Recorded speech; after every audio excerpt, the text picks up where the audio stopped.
Hi guys, greetings of the day. Welcome back. So I'm Monish, one of the trainer from the Networkers Home. So today we'll be going with the client configurations along with we'll be sending the mail and receiving the mail and capture the packet. All right. So in our previous session, we had done the setup for the admin PC. So today we will do the setup for the sales PC and then we'll proceed with the mail flow. Okay. So let me go to the sales PC. And in the sales PC, we have to set up the email. First of all, in the previous session, I have shown if you have not done the host file configuration, then definitely you will not be able to integrate this particular client with the mail server. So what you have to do, you have to go to the My Computers and under there get inside the C drive, and under C drive go to Windows, and under Windows go to System32, and here get inside the drivers and go to etc. So location you have to be here only, and here get inside the host files and go to notepad and modify it. All right, here it is. So here what we have to do on the client side is we have to define who is our mail server. So you have to use your mail server IP address, press one tab and say mail.localserver.com. Copy this, then localserver.com. See, this is the mail configurations. All right, you have to do it. If you don't do it, then here we can't do the integration. See, first of all, guys, you understand that we are doing it in a simulator. All right. Then smtp.mail.localserver.com, pop3.mail.localserver.com, imap.mail.localserver.com. So once you are done with this configuration, save it and then close and again open it and verify, guys. Always make sure that you are verifying. Okay. So now you can see this configuration is present. All good. Now go to your Thunderbird application and first of all, make sure that you have the reachability to the mail server 172.16.1.123. I do have the reachability. Totally good. See, once you are downloaded this particular applications, the client application and everything, you can disconnect from the internet, guys. It's not necessary because you are in the same domain, you are in the same network, right? When you are in the same network, you don't need all this stuff. Even without internet also, you can forward the email. It's not like you can't. All right. So here the full name is sales and the email is sales@localserver.com, and then the password will be AB1234 and enter. Now, if everything is right, account will be set up, or else it will throw an error.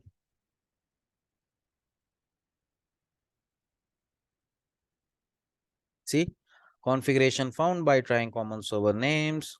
Now, on the other side, we have used, I believe, IMAP, I think. So let's do one thing. Let's try to go with the IMAP. What will happen? Let's see. Let's configure here IMAP. I'll understand the risk and I'll say confirm.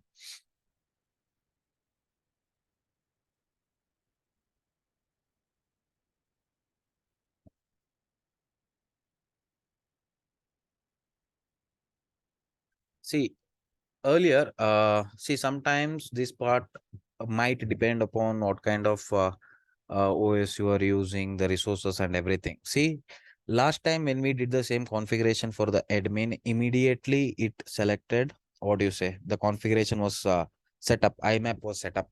Sorry, POP3 was set up. Okay. But IMAP may not work here. So what we'll do is we'll go with the POP3 and we'll set up POP3, guys. Understand the risk and then confirm. See, immediately POP3 configuration was done. All right. See, sales at the localserver.com, we are going to use POP3. So on the other side also, we are going to use POP3 itself. Okay. See, these kind of restrictions or these kind of errors, we may get it because as we are using open source and also the old OS and all. All right. Earlier, I used to do with the IMAP also. Now, currently, I'm not sure on why the IMAP configuration is not happening. Okay. All right. Cool, guys. We are done with the email client setup on both the machines. You can see here, and we do have the mail server up and running. Okay, our mail server is also up and running.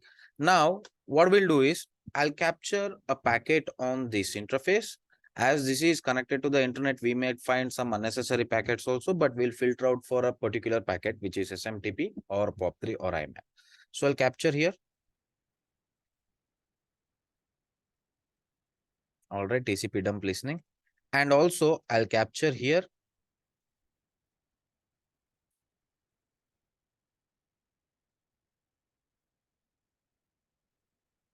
See guys, 2 packet capture. This is on the server side. The first one which I opened. The second one is on the client side.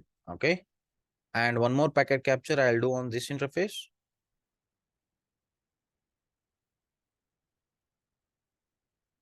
All right. So understand, the first one is on server side. This is on the client side. This is also on the client side. All are in the same network. So now let me go to admin, and from admin, let me forward a mail to the sale. I'll say write, just like how you use an Gmail. Do like that, guys. So sales at the rate localserver.com to local server, guys. The spelling is sales at the rate localserver.com. Subject, I'll say test, and I'll say, hi, buddy. Great to see you. Okay. So this is my mail to my friend who is in sales. Okay. And I'll say send. Mail sent. See, under the sent item, you can see I have sent the mail. Now let me go to the sales, and here, let me refresh simply. Okay. See, you can't see anything, right? Do you see here something called as get message? I'll do get message.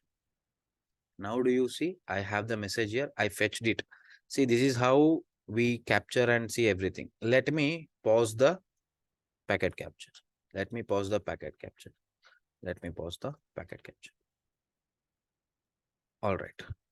Now on the sale sender side, that means on the admin, this is my middle one is my admin. Let me go over here, and I'll only filter for SMTP because I sent the mail, right? See, if I filter for SMTP, I do have the packets for SMTP, but if I try to filter POP3, POP or anything, you can see here I do have this one. But let's go with SMTP. This is my SMTP, guys, on the sender side. Let me go to the server as well. And on the server also, let me filter for SMTP. See, okay. This is admin, and this is server. This is admin, this is server. See, one more time. This one is server and this one is admin. Okay, I'll simply make a note here. Okay, it's fine. See, guys, your server IP address is 170.16.1.123, right? And the client, the admin IP address is .125. You can see here, .125 is the IP address of the admin. See, the first message is from where to where? From server to client. How come? Why it's from server to client? What is this particular information? What is this 220? Right? If you open this packet, you can see SMTP uses TCP protocol, TCP based services. Okay. SMTP is an application layer protocol, but it uses a service of the transport layer such as TCP. Clear? And you do see the source port number is 587 and the port number is 587, guys. So 587 is what? This is the default mail submission port. When an email client or outgoing server is submitting an email to be routed by a proper mail server, it should always use the SMTP port number 587. So if you look here, this message is from the server to the client, server to the admin, and you can see server is using the port number 587 and this is the default mail submission port number. Okay. Why the first message was from server to client? See here, guys. Something information is present that is code as 220, right? What does this mean?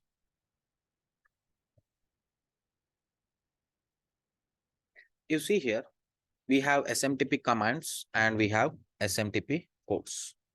So here we got the code as 220. 220 means what? The meaning is the server is ready. Response to the client's attempt to establish a TCP connection. That means it indicates server is ready. It's open for communication and everything. Now, when the server provides this message, this is the server side I'm talking, right? Then what will the client send? See, both the side, the server and the client. This is server, this is admin. On both the side, you see the same thing. There is no changes, nothing else. Because this is while sending the mail, right? While sending the mail, it's using simple SMTP, guys, nothing else. Okay. Now I can open any one of the packet, not necessary to open both. And now you see the admin is sending a message to the destination 123, which is the server, and you can see the info as hello. And even if you open it, you can see the source port is random and the destination port is 587.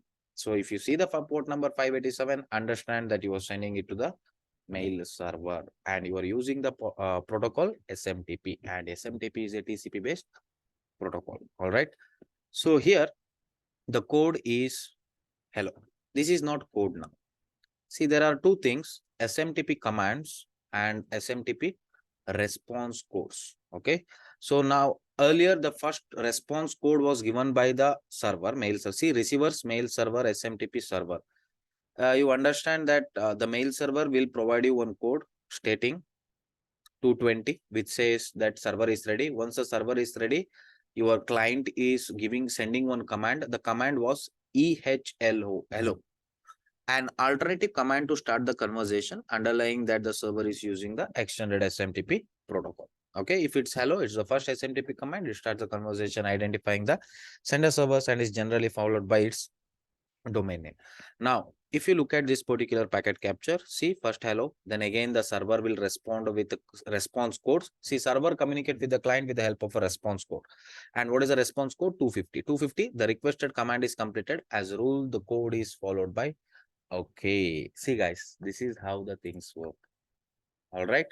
So now you can see, and then see, server has responded with the response code. Then 125 to 123, that means from the admin to the server. And here you can see auth login. It has sent a command called as auth login. So what is auth login?